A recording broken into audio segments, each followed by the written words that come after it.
Hi, my name's Dan Guenther. I work for Zimmerman Manufacturing out of Cantrell, Iowa. Zimmerman Manufacturing, we make two products. We make manure units.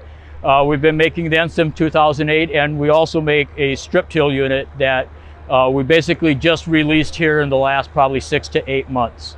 And just kind of wanted to tell you a little bit more about the machine if I could. So I'm going to start from the front to the back and just kind of show you some of the different features that we have. Probably the most unique feature that we have on the machine is we've got a swivel in here. That's a patented swivel. It lets you do a 30-degree side-to-side swivel on there. Where that's really important is if you're doing any kind of contours. It really works well. It follows that contour without putting a lot of stress on your bar, without putting a lot of stress on the units. And they basically, each unit is individual. So in this 12-row machine, if this unit has to move a little bit, it's not going to make all the units move. It's going to be on its own. Really important feature on that one is if you have rocks. If this shank were to hit a rock, it can just go around that rock by itself and you can keep on going. It's not going to do anything. If you have a lot of rocks, we also have a rock reset. It's an automatically nitrogen filled canister we have, and it kicks out and it'll kick right back in again, and you don't even stop. You just keep on going. The other thing we have in our down pressure is a Hydroflex down pressure. The unique part about that in your cab, you can adjust that depth of your shank that you want.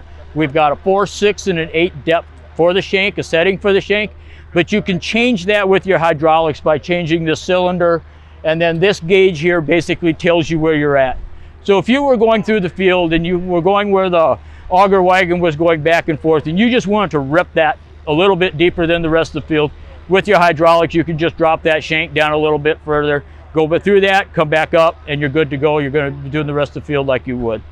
They're also tied together so they walk.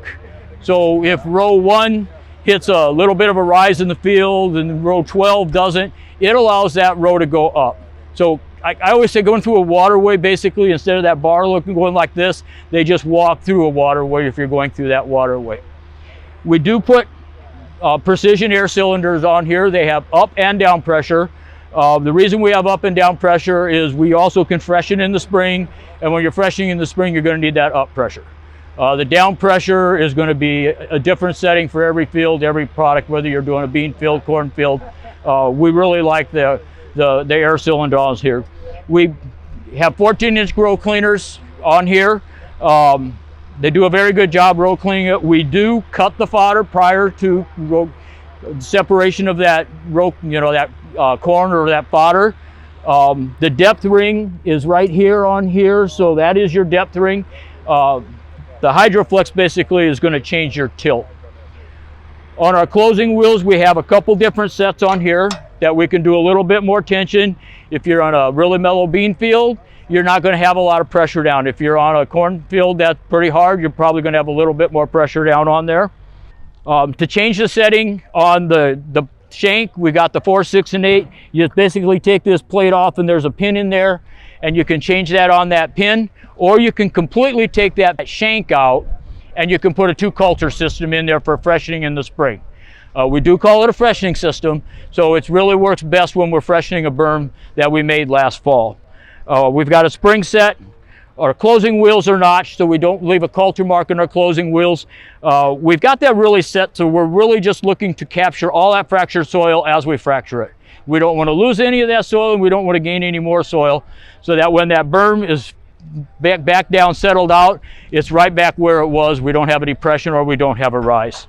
We've got a spring set on our rolling basket, so you can do the tension on the rolling basket. We also have a series of holes on the rolling basket, so you can put that basket where it best fits you and for what field you're doing. We've got 4 bearings in the basket. We've got open end on the basket.